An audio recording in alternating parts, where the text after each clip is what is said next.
Hello les amis Gémeaux, ascendant Gémeaux, signe lunaire et vénusien en Gémeaux, bienvenue pour cette guidance. Aujourd'hui nous regardons quelles sont les énergies qui vont vous accompagner dans la vie sentimentale, relationnelle au mois de décembre 2022. Relationnelle parce que tous les Gémeaux n'ont pas une vie amoureuse et vous êtes peut-être préoccupé par une relation plutôt qu'un amour.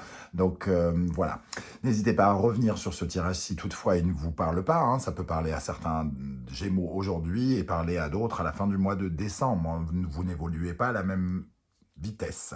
C'est un tirage de toute façon général qui ne va pas parler à tous les Gémeaux de la même façon. Donc prenez bien les messages avec beaucoup de discernement. Ne prenez que ce qui vibre avec ce que vous vivez. Et n'hésitez pas à adapter mon vocabulaire à votre situation pour que ça corresponde mieux. Je vous encourage de toute façon à regarder la vidéo de votre signe ascendant et de votre signe vénusien si vous le connaissez, afin d'avoir de plus amples détails. Dans la barre d'infos juste en dessous, vous trouverez mon adresse email si vous désirez des renseignements pour les tirages personnalisés. Vous trouverez également différents liens qui vous mèneront vers les guidances que j'ai effectuées pour le signe du Gémeaux récemment, comme par exemple la guidance 2023 qui est arrivée récemment, les messages de vos guides, la guidance générale du mois de décembre et quelle est la bonne surprise qui vous attend en décembre 2022. Voilà les amis, on va pouvoir regarder l'énergie qui vous accompagne ici pendant le mois de décembre dans le domaine sentimental, relationnel et c'est pas joyeux. L'ermite inversé nous parle d'une certaine forme de solitude, en tout cas vous avez peur de cette solitude. Il y a peut-être quelque chose qui fait que vous vous repliez sur vous, mais pas forcément parce que vous en avez envie. Hein. Peut-être que vous y êtes, entre guillemets, obligé, vous êtes un peu abattu, vous essayez peut-être de fuir quelque chose ou quelqu'un. Il y a une certaine forme de crainte ou de mutisme ou de timidité ici.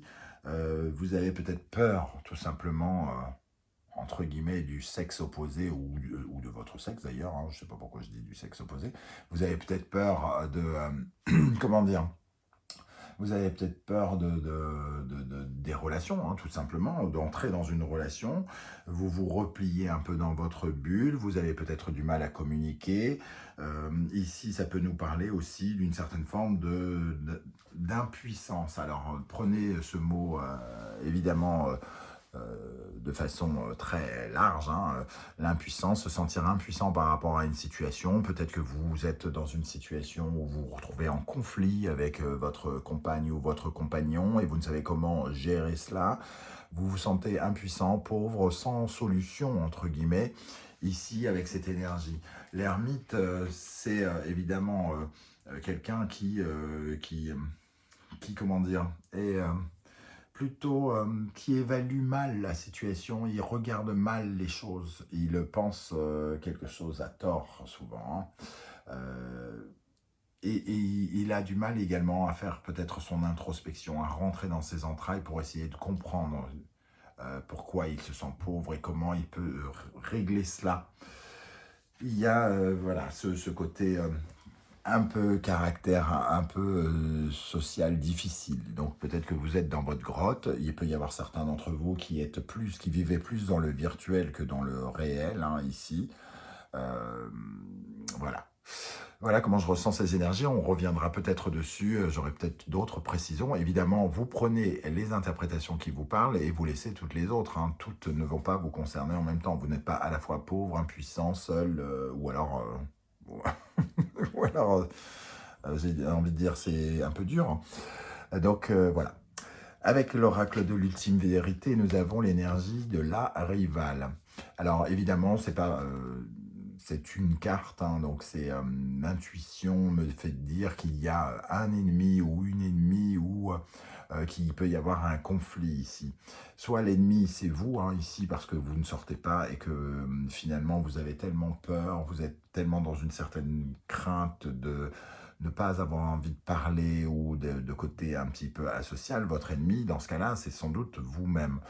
Sinon, certains d'entre vous peuvent se retrouver face à un conflit devant lequel ils se trouvent un petit peu impuissants, incapables de réagir et on s'enferme vite fait dans sa grotte parce qu'on nous fait des reproches, par exemple, où on ne sait pas quoi dire, on ne sait pas comment réagir. Cette rivale, en tout cas, elle peut nous parler d'une certaine forme de tension où il va falloir se sentir opposé à quelque chose, opposé aux événements, opposé à quelqu'un. Et c'est pas forcément agréable. Ça peut être une amie ou un ami qui devient un ennemi. Alors ponctuellement, c'est pas, ça veut pas dire qu'il va le devenir pour toujours, mais voilà, qui nous attaque, quelque chose qui nous attaque, des circonstances qui nous attaquent dans notre vie relationnelle et amoureuse, et tout à coup ici on se replie comme l'escargot dans sa coquille. Alors, avec l'oracle bleu d'abord, la campagne, le temple, l'automne. Alors, déjà, avec ces deux énergies, la campagne et le temple, c'est le calme que l'on cherche. Hein. C'est un peu comme si on essayait de fuir la tempête. Le temple, ça représente son intimité. Donc, rentrer en soi, dans son intimité, chercher le calme en soi. Et probablement qu'avec cette énergie de rival et cet ermite, ici, on nous parle de quelque chose qui doit se calmer, se détendre. C'est soit nous qui sommes excités, énervés, ou soit quelqu'un nous a énervés, et on vite, dans la boule, on se remet en position de boule, et on évite de parler. Hein. Ici, le temple, c'est vraiment s'enfermer soi-même, et essayer de chercher la lumière. C'est un peu cette énergie-là de l'ermite, hein, quelque part. Et l'automne nous parle de purification, de laisser tomber des choses qui ne nous sont plus utiles. Alors peut-être qu'on nous fait des reproches et que ces reproches peuvent nous être utiles. On nous dit, je ne sais pas, dans la vie, t'es trop avare, par exemple, puisqu'on a l'ermite qui peut se montrer avare, pas assez généreux, dans la vie, t'es trop avare. On nous fait ce reproche, c'est difficile à prendre, on se prend un uppercut en pleine tête. On a besoin de le mâcher, on a besoin peut-être de comprendre que c'est pas totalement faux et qu'on pourrait améliorer ça. C'est un peu difficile sur le moment, mais on peut y gagner quelque chose. L'automne, c'est un peu ça, se débarrasser de ces vieilles feuilles pour se libérer aussi des vieux dossiers, de tout ce qui n'est plus utile, que peut-être vous traînez depuis un peu longtemps avec l'ermite ici. Se débarrasser. Introspection. Allez, hop, on essaye de trouver des remèdes à quelque chose. L'ermite, c'est quand il est à l'endroit, c'est un remède. C'est un médicament, entre guillemets. Là, il cherche un médicament et vous ne le trouvez pas. Et donc, vous ne pouvez pas vous défaire de tous vos vieux dossiers, de vos pensées limitantes, de vos blessures du passé. L'arbre, pourquoi il se sépare de ses feuilles? Pour se préparer finalement, d'une part, à l'hiver qui va le forcer à rester entre guillemets figé, même si, n'oubliez pas, pendant l'hiver, la fève continue de monter dans l'arbre, de l'intérieur, comme s'il était en pleine gestation, en train de réfléchir à quelque chose pour faire pousser son monde. Et au printemps, il concrétise ses projets, il met en avant ses nouvelles feuilles. Eh bien, c'est pareil ici, on vous dit éjectez les vieilles feuilles pour pouvoir repartir sur de renouveau, sur de la nouveauté dans votre vie relationnelle et amoureuse. Ok, quel est votre état d'esprit en décembre? Le diable. Ça peut nous parler effectivement de tension, d'obsession. On se sent seul, on est confronté à certaines de nos peurs, de nos addictions ici. On voit ce lien comme si on était un pantin parce que finalement on est plein d'illusions, on réfléchit mal, on ne se sépare pas de nos peurs, de notre mutisme, de notre méchanceté peut-être. Voilà, on est un personnage ici qui peut faire fuir, ou alors on est face à un personnage qui peut nous faire fuir. En tout cas, l'état d'esprit ici est une sorte de mélange de passion, obsession, quelque chose qui nous ronge. Et on a le 5 de denier. Alors, on retrouve l'énergie finalement de l'ermite avec le 5 de denier, le sentiment de se sentir pauvre, démuni, sans armes, face au diable, face à une addiction, face à un personnage méchant, face à une tension, face à quelque chose qui nous domine, quelqu'un qui nous parle mal, quelqu'un qui nous dit ce qu'on a à faire, qui nous retient en esclave. Ici, on se sent complètement incapable de gérer. C'est vraiment la mendiante, ce 5 de denier, hein, la carte de la mendicité. On mendie de l'aide parce qu'on n'en a pas, on ne trouve pas. Voilà, donc l'état d'esprit, il est plutôt assez tourné vers une certaine forme, entre guillemets, de désespoir, où on se sent seul, où on a peut-être même envie d'être seul quelque part, mais on va voir comment va évoluer la situation ici. Alors, à quelle énergie vous allez tourner le dos déjà pour commencer? Le 3 de coupe. Le 3 de coupe, c'est une énergie de festivité, d'amitié, de sociabilité. Peut-être que ici, ça nous dit que vous allez arrêter que ça nous parle d'une amitié qui prend un coup dans l'aile, hein, ici, où on se rend compte peut-être de quelque chose. Ici aussi, le 3 de coupe, il nous dit qu'on n'arrive pas à fermer de vieilles cicatrices et de pardonner quelqu'un. Hein.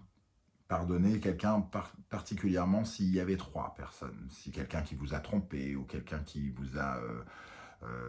où il y avait 3 personnes, par exemple. Hein. Ça peut nous dire ça. On a le sentiment, en tout cas, d'être mis à part ou d'être de trop avec ce 3 de coupe dans cette position. Et donc ici, on se sent impuissant, mais quelque chose me dit quand même qu'il va se passer quelque chose, parce que c'est vraiment l'énergie du début de mois. Ça peut nous parler donc d'amitié, hein, de coopération, de communauté. Donc peut-être qu'on se sent tout à coup seul par rapport à une amitié ou quelqu'un avec que l'on côtoyait. Quel est le problème ici? La tour. Donc la tour peut parler de rupture, d'engueulade, de quelque chose qui explose, entre guillemets, ici. La problématique, c'est que quelque chose s'effondre, se déchire, que quelqu'un prend conscience de quelque chose et qu'il n'y va pas de main morte, que vous retrouviez face à une situation bousculante qui vous isole, un ami qui pète les plombs, qui claque la porte et qui vous dit dégage, ou quelque chose de cet ordre-là, en tout cas, quelque chose qui vous bouleverse ou qui vous bouscule et qui vous fait vous sentir seul et peut-être un peu démuni. Avec la lune, et quelque chose qui fait que vous ne savez pas comment vont évoluer les choses. C'est peut-être l'explosion d'un quelque chose qui arrive comme un mystère ou un secret qui est totalement dévoilé. La lune, ça nous parle de quelque chose de mystérieux, quelque chose de caché. Et ici, poum, on le découvre et ça nous fait peut-être un choc. Et c'est peut-être ça la problématique. Alors je ne sais pas ce que vous pourriez découvrir, mais il pourrait y avoir un choc. Et je pense qu'il n'y aurait pas eu ce choc si peut-être on s'était débarrassé de certaines blessures ou certaines choses. On apprend qu'un ex dont on est encore amoureux a rencontré quelqu'un d'autre. Et finalement, poum, ça nous donne vraiment le sentiment d'être doublement plus seul. Alors que si on s'était débarrassé de cette idée d'ex, on ne se sentirait pas seul en découvrant cela, par exemple. C'est ce genre d'exemple un petit peu. Hein. Comment les choses vont évoluer ici? Le monde. Bon, on va vers la fin de quelque chose, l'aboutissement de quelque chose, la fin d'un cycle. Alors soit, en tout cas ici, le monde vous invite à avoir une grande tolérance et une grande ouverture d'esprit, peut-être à discuter, à vous ouvrir et peut-être à ce que la personne s'ouvre également. Hein. Le monde, à la base, c'est une carte de fin de quelque chose. On en finit avec quelque chose. Ça ne veut pas forcément dire que vous allez vous retrouver tout seul, que la personne vous quitte et que c'est fini. Ça peut arriver dans certains cas. Mais surtout, c'est quelque chose qui, pour moi, se retarde un petit peu, qui est une sorte d'obstacle. Hein. D'ailleurs, l'ermite inversé, c'est un obstacle à vos désirs. Il y a quelque chose qui ne va pas dans le sens dans lequel vous vouliez aller. La personne que vous voulez séduire, elle ne veut pas de vous. Un obstacle à vos désirs, c'est... voilà, il y a plein de choses. Vous vouliez devenir pote avec tel mec et il semble s'intéresser à quelque chose d'autre, à quelqu'un d'autre, et il n'a pas envie, il répond pas. C'est ça, hein, l'ermite. Donc ici, soit il y a quelque chose qui se termine, alors soit vous laissez tomber ce désir, vous vous sentez un peu couillon dans un premier temps, par exemple, mais Mais quand même, le monde, c'est une belle carte. Donc, qu'est-ce qu'on a? Voilà, le monde et le pape.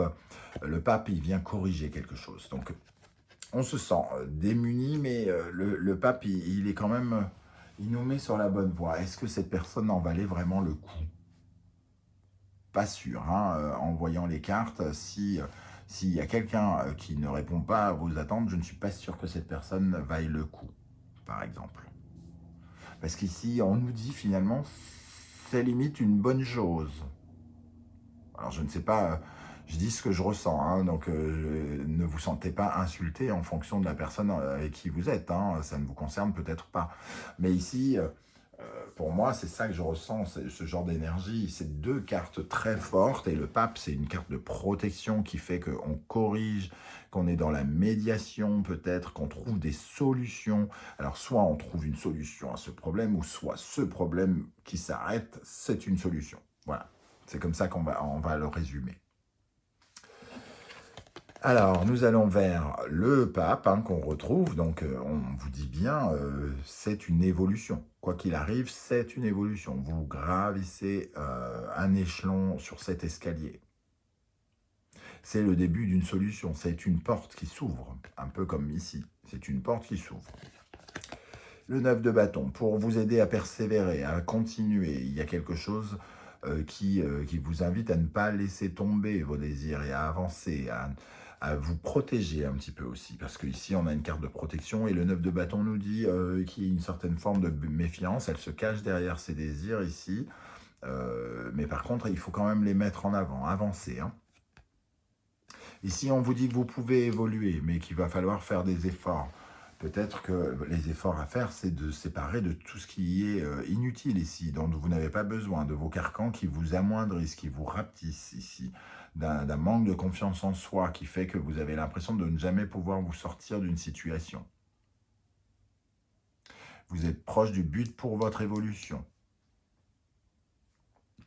Ok, la synthèse de ce tirage, nous avons la tempérance, du moins tempérance, qui nous parle d'équilibre, d'une certaine manière de renaissance. Alors peut-être qu'il y a un chaos ici, quelque chose qui se brise, mais qui fait que finalement vous êtes plus en paix, plus serein, qu'il y ait une situation où on se sent amoindri, mais finalement, on a besoin de quelque chose qui s'apaise, hein. Ici, purification, je vous ai dit, avec l'automne. On a besoin de plus de calme, la campagne, le temple, l'automne. Finalement, on a besoin d'une énergie où on se débarrasse de quelque chose qui ne va pas. Le diable et le 5 de denier. Se débarrasser d'une situation, d'une personne, d'une nocivité, d'une addiction, d'une obsession, pour revenir à la normale ici, avec la reine de coupe. Voilà, un sentiment amoureux, attendrissant. Si on nous parle d'amitié, on pourrait se réconcilier, parce que tempérance peut représenter l'amitié et représente la réconciliation, et la reine de coupe apporte de l'amour, hein. On pardonne, entre guillemets, avec ces deux cartes. Ici, il y a quelque chose qui peut être dit, qui fait très très mal, qui isole, qui nous fait retravailler quelque chose dans notre mode de fonctionnement, dans notre introspection, mais qui nous fait peut-être évoluer. Ça fait mal, mais ça fait grandir. Voilà, pour résumer comment je ressens ces énergies. Alors, à vous maintenant de commenter ici, de me dire comment vous avez ressenti ce tirage. J'aurai plaisir à savoir ce qui se passe derrière l'ordinateur, derrière l'écran de l'ordinateur ou du téléphone. Et je vous répondrai comme je le fais systématiquement. N'oubliez pas de liker cette vidéo, de la partager, de vous abonner. Merci pour vos dons également. On se retrouve très très bientôt, cette fois-ci pour une guidance 100% professionnelle. En attendant, prenez soin de vous les amis Gémeaux. Merci d'être là et à bientôt. Ciao, ciao.